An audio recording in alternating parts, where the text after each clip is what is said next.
Hallo Leute, willkommen hier aus Hannover-Schmünden vom Weserstein, dem Ursprung der Weser und meinem Startpunkt für meine Tour durchs Weserbergland.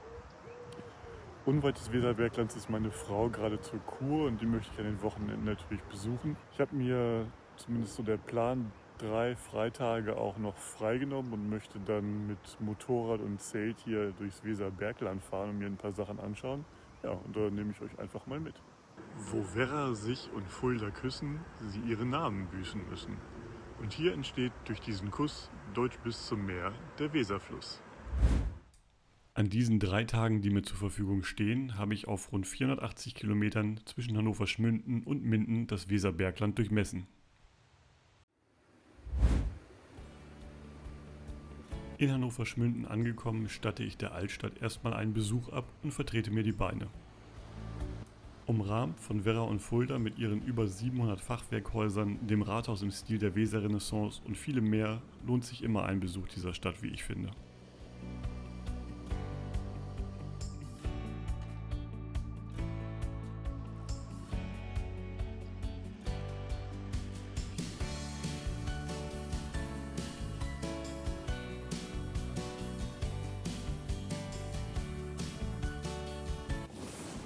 Ich esse jetzt erstmal eine Bratwurst mit Aussicht.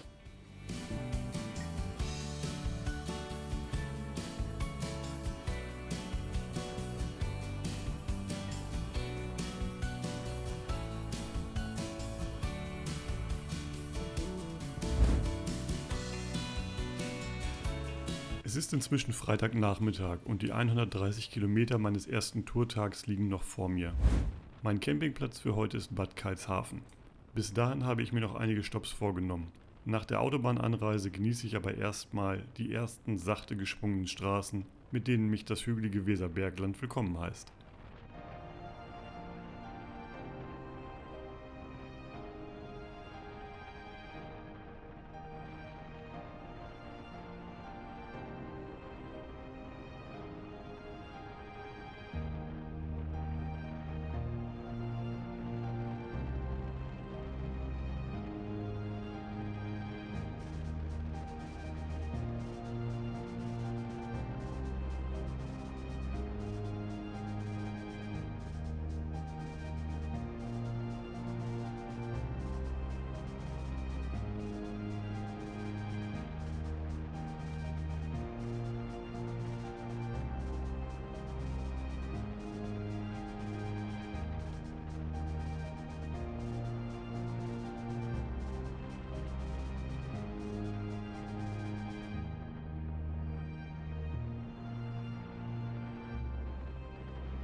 Kaum ist der Motor wieder warm gefahren, klappe ich schon wieder den Seitenständer aus.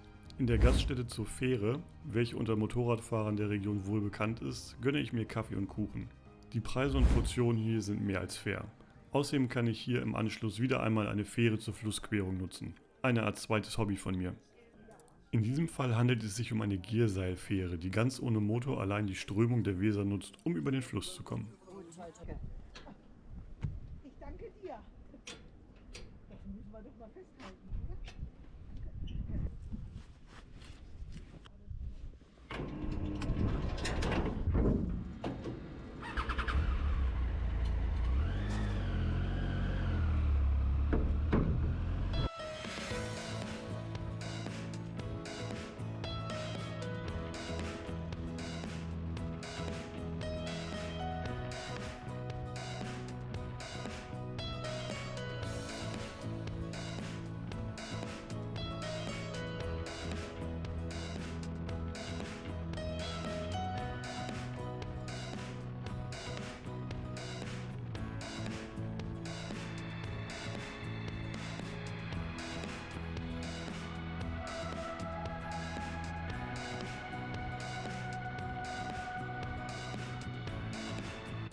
Solltet ihr die Region auch märchenhaft finden, so seid ihr damit nicht die Ersten.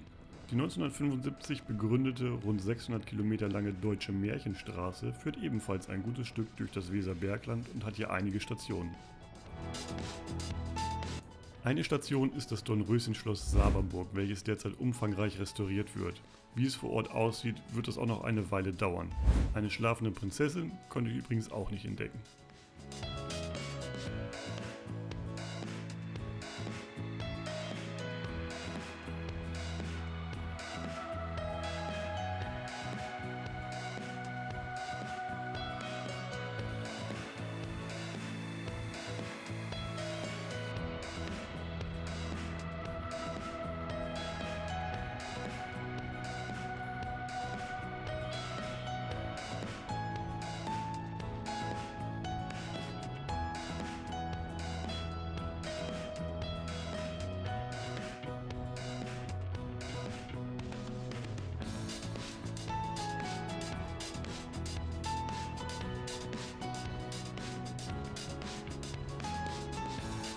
Wenige Kilometer später komme ich in Diemel vor der Trendelburg zum Stehen. Hier soll laut dem Märchen der Gebrüder Grimm Rapunzel in Gefangenschaft verharrt haben. Mir lässt niemand seine Haie runter und so ziehe ich weiter.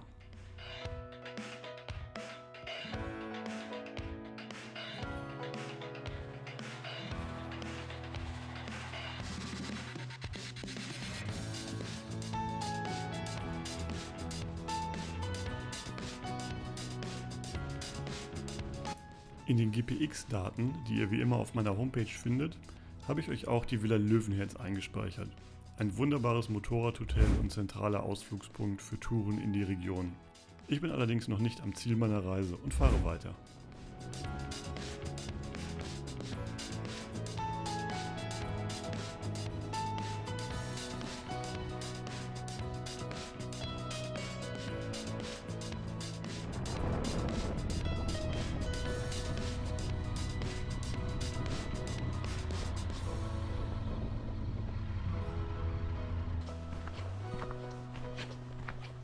Auf geht's zum Weser Skywalk. Ein wahnsinnig schöner Ausblick hier von den hannoverschen Klippen. Falls ihr mein Video auf der Straße der Weserrenaissance gesehen habt, dann habt ihr den Ausblick hier auch schon mal gesehen. Lohnt sich in jedem Fall. Es sind etwa 300 Meter vom Parkplatz noch zu gehen.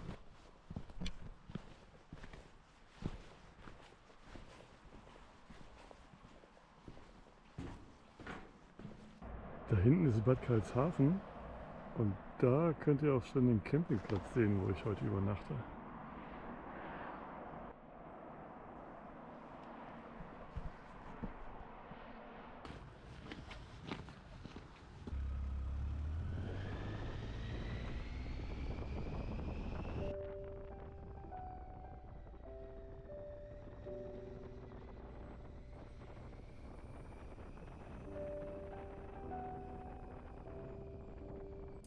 Nach wenigen Kurven erreiche ich die 1699 von Landgraf Karl von Hessen gegründete und am Reißbrett geplante hübsche Stadt Bad Karlshafen. Zuerst checke ich am Campingplatz ein, baue mein Zelt direkt am Weserufer auf und schaue bei einem Bierchen den Einheimischen zu.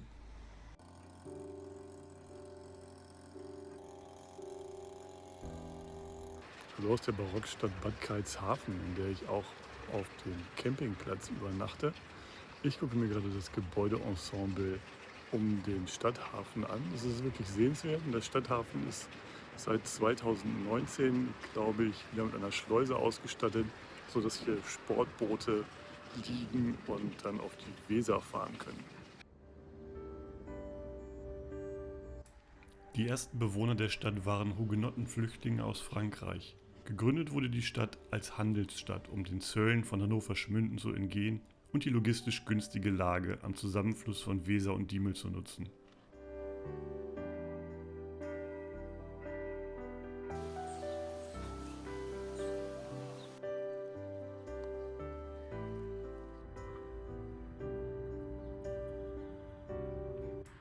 Ohne es geplant zu haben, war ich genau an dem Wochenende vor Ort, als auch die Weserbeleuchtung stattfand. Ein traditionelles Fest mit großem Feuerwerk.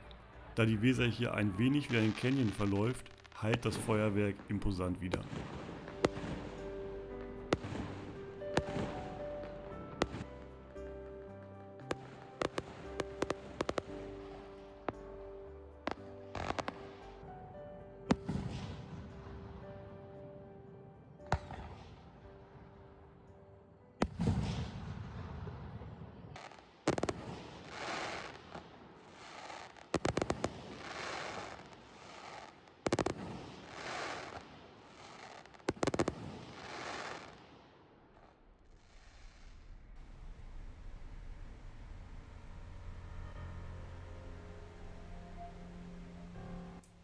Schnell ist wieder eine Woche vergangen und ich mache mich wieder auf den Weg ins Weserbergland. Wie so oft diesen Sommer ist die Wetterprognose allerdings eher durchwachsen. Um später nicht zu viel durch den Regen fahren zu müssen, steige ich in Uslar erst gar nicht vom Motorrad. Das ist schade und wird der Stadt nicht gerecht, aber ich habe noch 220 Kilometer vor mir und man muss Prioritäten setzen.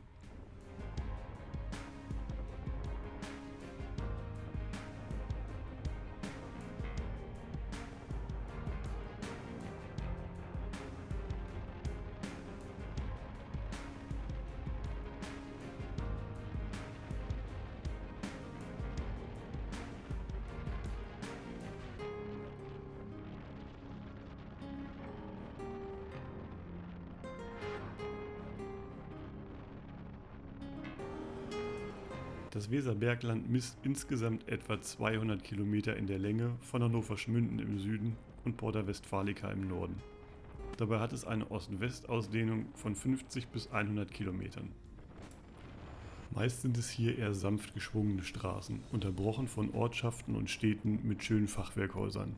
Ein schönes Reiseziel für Motorradfahrer, auch wenn hier vielerorts die Anwohner kein gutes Bild von Motorradfahrern haben und schon Strecken gesperrt wurden. Auch bei vielen Vorurteilen auf Seiten der Motorradgegner liegt es auch an uns Motorradfahrern, diese Vorurteile nicht auch noch zu bestätigen.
Natürlich habe ich euch auch einen der berühmtesten Motorradtreffs der Region, die Turnenburg, in die GPX-Daten programmiert.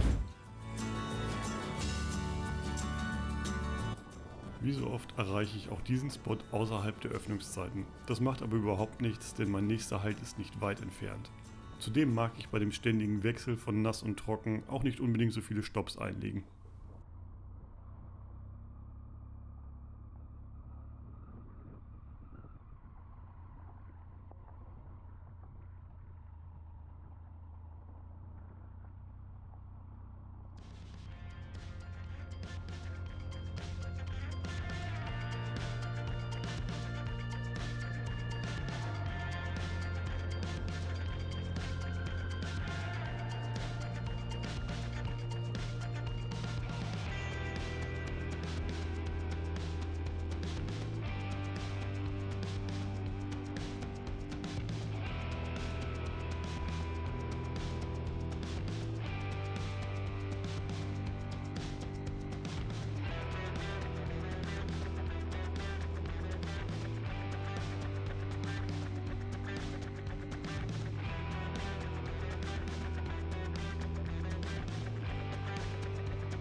Der nächste Motorradtreff liegt auf 495,5 Metern und die Gastro hat sogar geöffnet, also lege ich einen kurzen Stopp ein.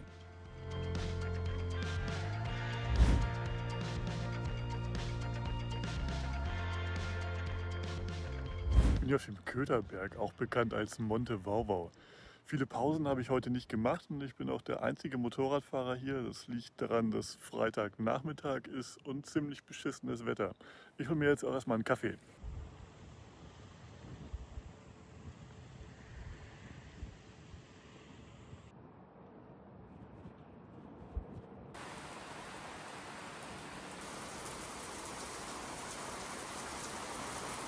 Jetzt kommt ja auch gerade so ein richtig schöner Schauer runter. Gott sei Dank sitze ich hier überdacht und kann zumindest eine warme Erbsensuppe essen.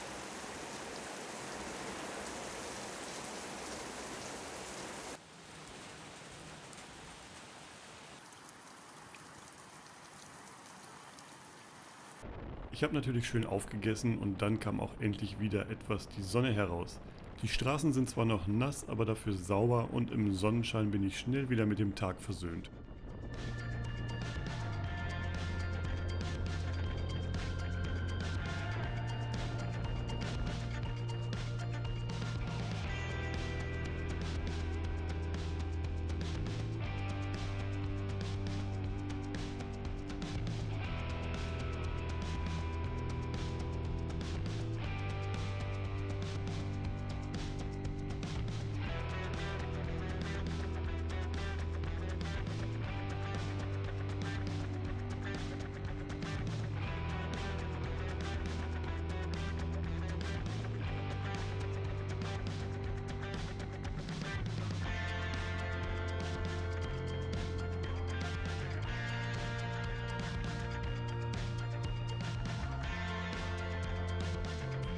Märchenhaft geht es weiter zur Burgruine der Burg Polle. Im 13. Jahrhundert erbaut und im Dreißigjährigen Krieg von schwedischen Soldaten zerstört, verortet die Deutsche Märchenstraße hier das Heim von Aschenputtel. Weit und breit kein Aschenputtel zu sehen, bietet die Burgruine aber dennoch eine tolle Aussicht und einen schönen Fotospot.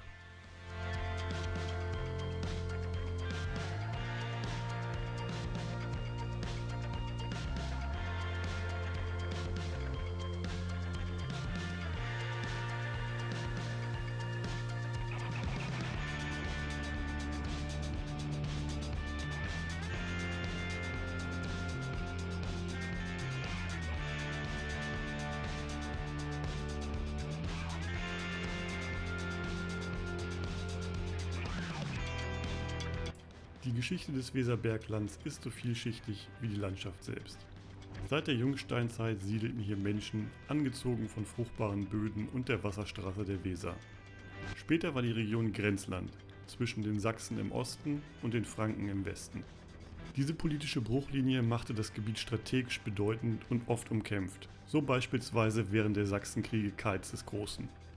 Im Mittelalter entstanden entlang der Weser zahlreiche Klöster und Burgen, viele davon auf Höhenzügen mit weitem Blick über das Tal.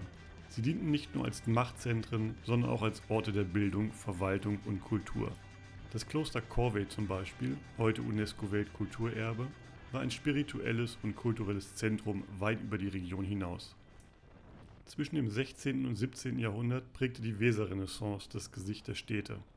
Eine Stilrichtung, die Architektur aus Nord und Süd verband, mit kunstvollen Giebeln, reich verzierten Fassaden und einer Mischung aus mittelalterlicher Bodenständigkeit und neuem Selbstbewusstsein. Noch heute erzählen Städte wie Hameln, Höxter oder Rinteln davon.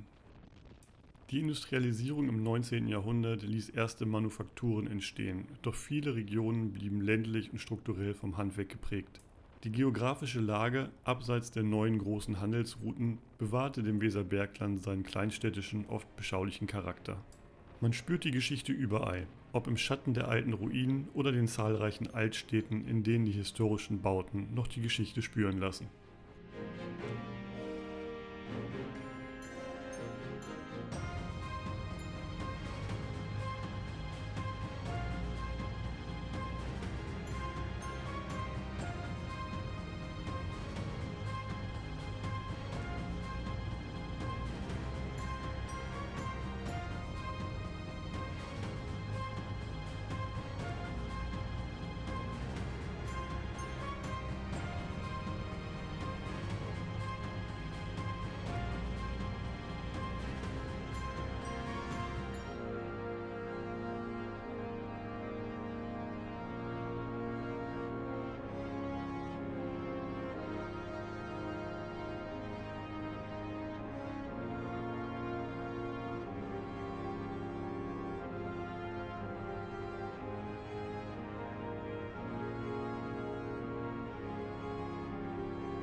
Einer dieser historischen Orte, der auch auf der Deutschen Märchenstraße liegt, ist Bodenwerder, Heim- und Wirkungsstätte des Lügenbarons Münchhausen.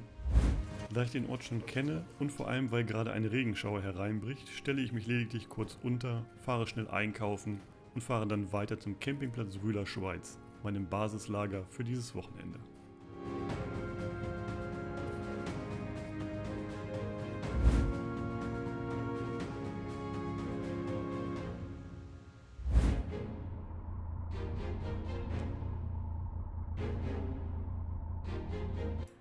Wieder schön direkt an der Weser schlage ich mein Lager auf. Ich habe Glück, denn tatsächlich regnet es für einige Zeit nicht, sodass ich mein Zelt im Trockenen aufbauen und auch mein Abendessen kochen kann. Grobe Bratwurst, Brötchen, Tomate Mozzarella und ein, zwei Bier sind genau das richtige Dinner für heute. Das Regenradar hat schon den nächsten Schauer angekündigt und da ich bei meinem Camp-Setting keinen trockenen Platz außerhalb des Zeltes habe, muss ich mich allerdings etwas beeilen. Ich hatte schon überlegt, ob ich beim nächsten Mal nicht zusätzlich ein Tarp mitnehmen soll, um mir zwischen Zelt und Motorrad etwas abzuspannen, wo ich zumindest trocken sitzen könnte. Habt ihr hier Ideen und Erfahrungen? Schreibt sie bitte in die Kommentare.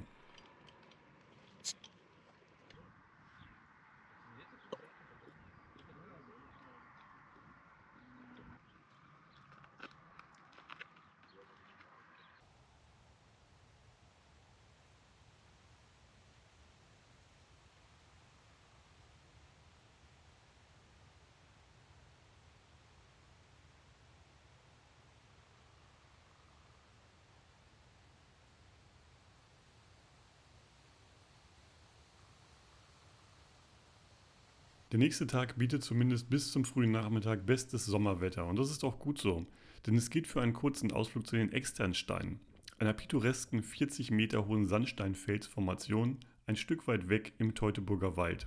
Dem werde ich demnächst auch noch ein eigenes Video widmen.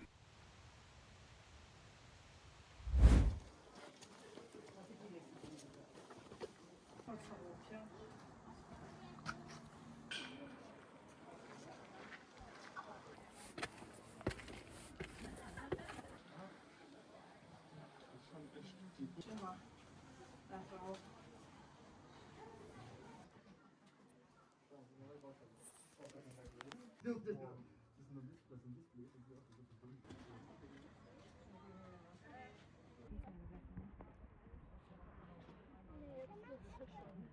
Mama, kann ja bitte bei dir? Ich bin noch einmal da.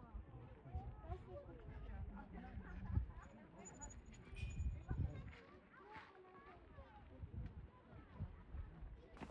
Ich bin heute an den Externsteinen und wie ihr gesehen habt, war ich heute auch mal auf den Externsteinen drauf und nicht wie auf meiner Tour entlang der Straße der Weserrenaissance. Da war ich zwar auch schon mal hier, aber da war es deutlich zu warm und da hatte ich keine Lust oben drauf zu kraxeln. Ja, jetzt bin ich hier noch unterwegs auf der Blaubeerroute. Das ist ein kleiner Wanderweg von um die 6 Kilometer, der hier durch das schöne Naturschutzgebiet führt.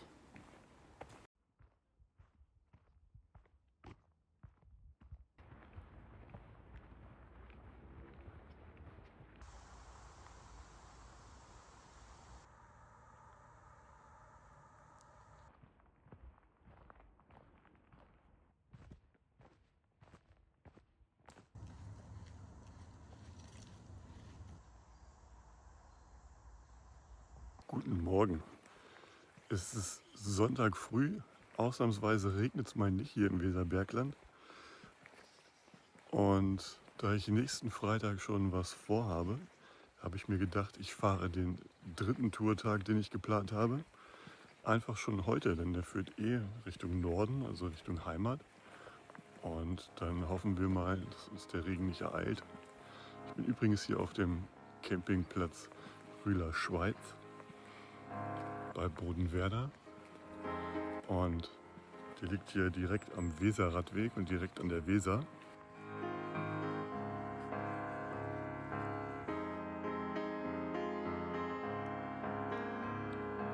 Meinen ersten Kaffee und den Zeltabbau darf ich noch im Trockenen genießen. Den restlichen Tag wird es leider nahezu durchgängig regnen. Das ist zwar schade, aber andererseits ist so kaum jemand außer mir auf diesen schönen Straßen unterwegs. Etwa 130 Kilometer werden es heute, bevor ich über Bundesstraßen die letzten Kilometer nach Hause zurücklege.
Ein besonderes Schmuckstück der Weserrenaissance, das Schloss Himmelschenburg, lasse ich bei dem Wetter links liegen. Wem sowas gefällt, der kann sich bei einer Führung auch an einigen Räumen und der Ausstattung erfreuen. Für einen schnellen Kaffeestopp gibt es auf der gegenüberliegenden Straßenseite auch ein nettes Café mit Blick auf das Schloss.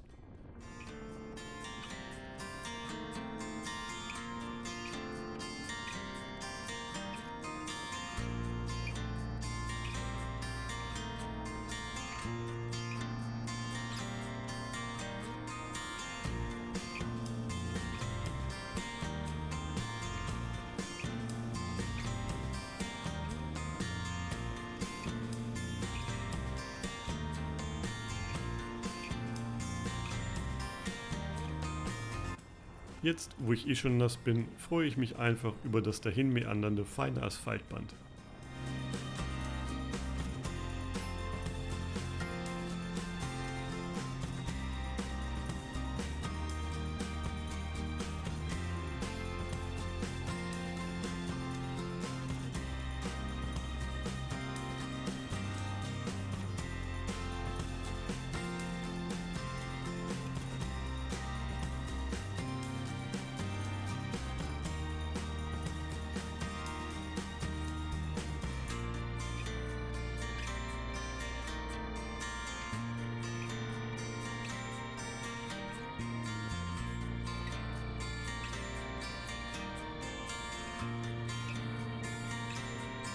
Auf meinem Weg liegt natürlich auch die Rattenfängerstadt Hameln. Die Bilder von hier habe ich schon vorher bei besserem Wetter für euch eingefangen.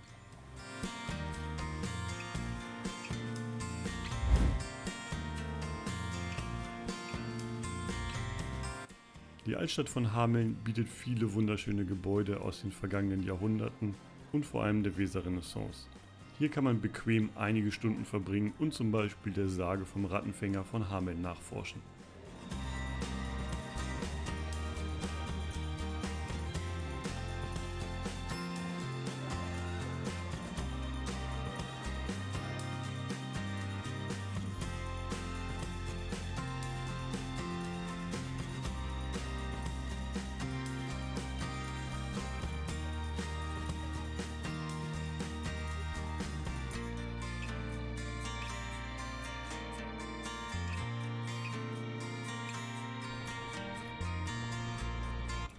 Für mich geht es weiter durch diese regnerische Landschaft.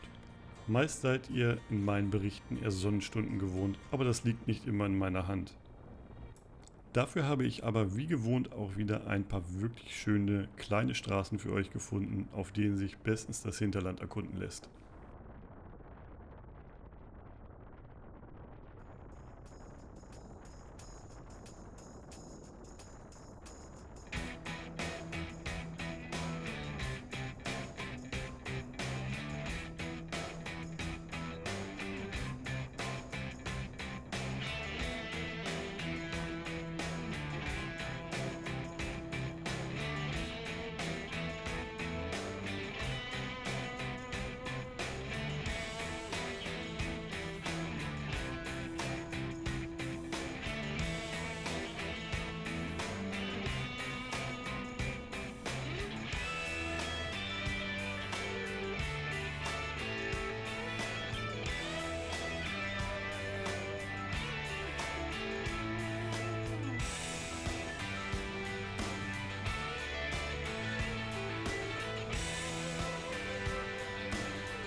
Die schöne Altstadt von Rinteln erkunde ich nur im Sattel, denn nach einem gemütlichen Regenspaziergang ist mir nicht zumute.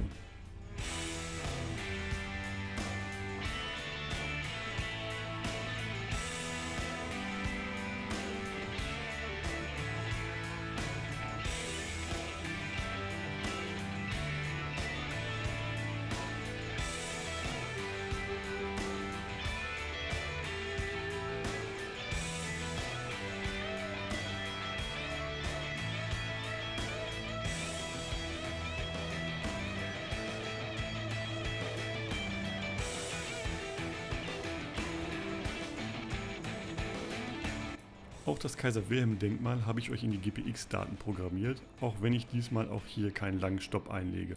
In meinem Video zur Straße der Weserrenaissance präsentiere ich euch das Denkmal bei Sonnenschein und aus der Nähe. Schaut also auch gerne hier mal rein.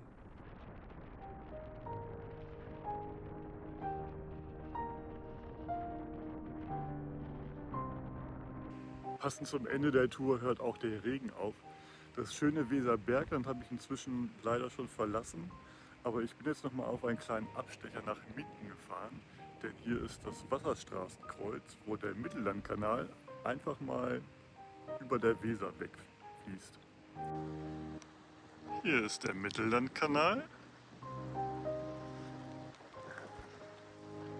und unten drunter fließt die Weser. Schön, dass ihr mit dabei wart. Ich hoffe, die Tour hat euch gefallen. Mir hat sie gefallen, auch wenn es etwas trockener hätte sein können. Aber naja, man kann sich das nicht immer aussuchen. Also dann, habt einen schönen Tag. Bis bald. Macht's gut. Ciao.